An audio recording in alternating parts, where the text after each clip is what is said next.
આગળ વાત કરીએ મહેસાણાની તો શિક્ષણ વિભાગે બુદ્ધિનું પ્રદર્શન કર્યું છે। જર્જરિત જાહેર કરાયેલ બિલ્ડિંગમાં પરીક્ષાનું કેન્દ્ર ઊભું કરી દીધું। વિદ્યાર્થીઓના જીવ સાથે રમત રમતા શાળા સંચાલકો ચિરાગ પ્લાઝા બિલ્ડિંગને મનપાએ જર્જરિત જાહેર કર્યું છે। પ્રથમ માળે પ્રેસિડેન્ટ વિદ્યા મંદિરમાં પરીક્ષાનું કેન્દ્ર ઊભું કર્યું।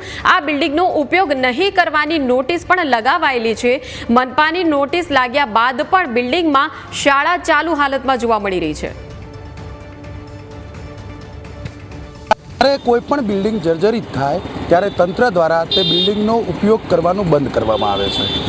તંત્ર દ્વારા તેવા બિલ્ડિંગના ઉપયોગકારોને નોટિસ આપવામાં આવે છે અને બિલ્ડિંગનો ઉપયોગ નહીં કરવા જણાવવામાં આવે છે અને આવું કરવા પાછળ કારણ એવું હોય છે કે જ્યારે કોઈ અકસ્માત સર્જાય તો તંત્ર પોતાની જવાબદારીમાંથી હાથ અદ્ધર કરી શકે અથવા તો અકસ્માત સર્જાય તે પહેલાં લોકોને સલામત સ્થળે ખસેડી શકાય। પણ મહેસાણામાં જર્જરિત થઈ ગયેલા બિલ્ડિંગને તંત્રએ જર્જરિત જાહેર કરી દીધું પણ એ બિલ્ડિંગનો ઉપયોગ કરવાનું હજુ સુધી બંધ નથી કરવામાં આવ્યું। હું આપને જે દ્રશ્યો બતાવી રહ્યો છું એ મહેસાણાનું ચિરાગ પ્લાઝા નામનું બિલ્ડિંગ છે। આ ચિરાગ પ્લાઝા એક એવું બિલ્ડિંગ છે કે જ્યાં એક સ્કૂલ પણ ચાલી રહી છે। પ્રેસિડેન્ટ વિદ્યા મંદિર નામની એક શાળા ચાલી રહી છે અને આ જ બિલ્ડિંગમાં નીટ અને જે પીજીની જે પરીક્ષા કેન્દ્ર છે આ જ બિલ્ડિંગમાં આવેલું છે અને સમગ્ર રાજ્યમાંથી જે પરીક્ષાર્થીઓ આવે છે જે ઓનલાઈન એક્ઝામ લેવાય છે એ તમામ ઓનલાઈન એક્ઝામ આ બિલ્ડિંગમાં લેવામાં આવે છે। મનપા દ્વારા આ બિલ્ડિંગને જર્જરિત જાહેર કરવામાં આવ્યું છે અને અહીં જેટલા પણ વ્યક્તિઓ કે જેટલા પણ દુકાનદારો છે કે સ્કૂલ છે તેમના સંચાલકોને આ બિલ્ડિંગ ખાલી કરવાનું કહેવામાં આવ્યું છે। આમ છતાં મનપાની સૂચના પછી પણ આ બિલ્ડિંગનો ઉપયોગ બંધ નથી કરવામાં આવ્યો। હું આપને જે દ્રશ્યો બતાવી રહ્યો છું જે સ્કૂલ છે પ્રેસિડેન્ટ વિદ્યા મંદિર આ સ્કૂલ પણ અહીં ધમધમી રહી છે। સાથે સાથે જે એક્ઝામ સેન્ટર છે એ એક્ઝામ સેન્ટર પણ અહીં ચાલી રહ્યું છે। હવે જો કોઈ અકસ્માત સર્જાશે કે પછી આ જર્જરિત બિલ્ડિંગના કારણે કોઈ ઘટના ઘટશે તો જવાબદાર કોણ? જે રીતે બિલ્ડિંગની જે સ્થિતિ છે જેના પોપડા ખરી ચૂક્યા છે જેના જે જૂનું હોવાથી અને જર્જરિત હોવાથી મનપાએ આ બિલ્ડિંગને જર્જરિત કેટેગરીમાં મૂક્યું છે અને જર્જરિત કેટેગરીમાં મૂકીને તમામ દુકાનદારોને તમામ જેટલા પણ વ્યક્તિઓ છે તમામને આ માર્કેટનો ઉપયોગ બંધ કરવાની સૂચના આપી છે। આમ છતાં આજ દિન સુધી આ માર્કેટ બંધ નથી કરવામાં આવ્યું કે નથી સ્કૂલ બંધ કરવામાં આવી। અહીં તમામ દુકાનો ધમધમી રહી છે। તમામ જે સેન્ટર છે એક્ઝામના સેન્ટર એ પણ ચાલુ છે તો તમામ દુકાનોની સાથે સાથે લોકોની દુકાનો ચાલુ હોવાથી લોકોની પણ અવરજવર અહીં સતત આખો દિવસ રહેતી હોય છે। હવે જો આ માર્કેટમાં કોઈ અકસ્માત સર્જાશે કે કોઈ સ્થિતિ સર્જાશે તો તેના માટે જવાબદાર કોણ? અહીં જે દુકાનદારો છે એમની પાસેથી વાત કરવાનો પ્રયાસ કરીએ। કાકા, જર્જરિત માર્કેટ છે આપને ખબર છે? હા, ઉપયોગ બંધ કરવાનું કીધું છે મનપાએ? આમ તો પડે એવું છે એટલે પબ્લિકને તકલીફ પડે તો સારું બંધ થાય તો નહીં। આપને મહાનગરપાલિકાએ કોઈ સૂચના આપી છે કે ભાઈ આ દુકાનો બંધ? અહીંયા ભાઈ ઝેરોક્ષ કરવા આવ્યો છું એટલે દુકાનદાર નથી। મનપાએ સૂચના આપી છે કે આ માર્કેટ બંધ કરી દેવું? જાહેરમાં નગરપાલિકાએ વાત કરેલી છે કે જે પડે એવો બિલ્ડિંગ હોય બંધ કરવો।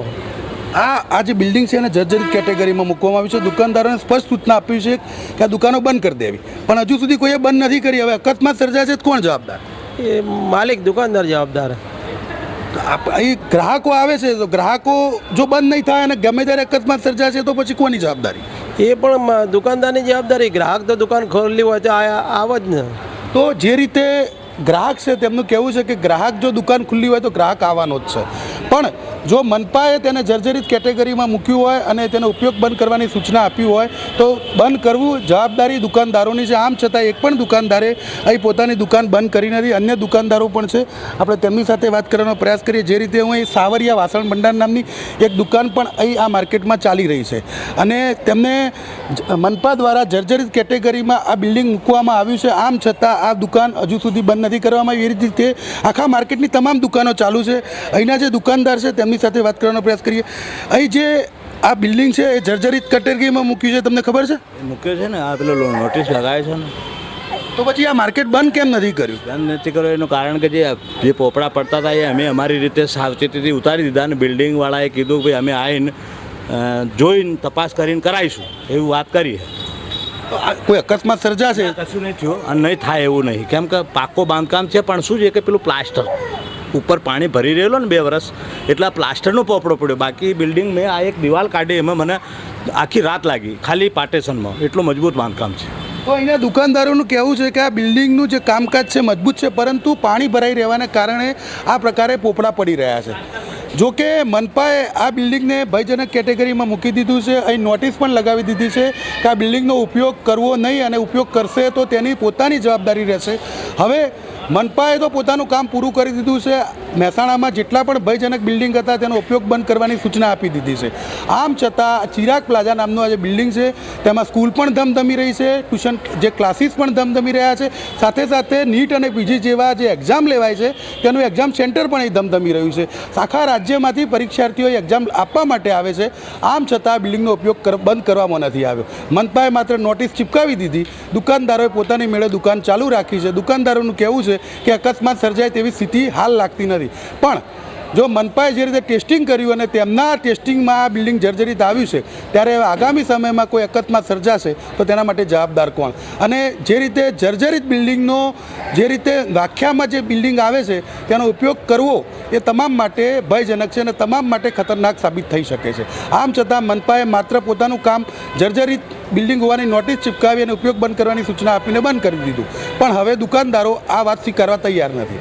ત્યારે અકસ્માત સર્જાશે તો કોણ જવાબદાર? અને મનપા માત્ર ખાલી સૂચનાઓ જ આપતું હોય તે પ્રકારની સ્થિતિ અહીં જોવા મળી રહી છે.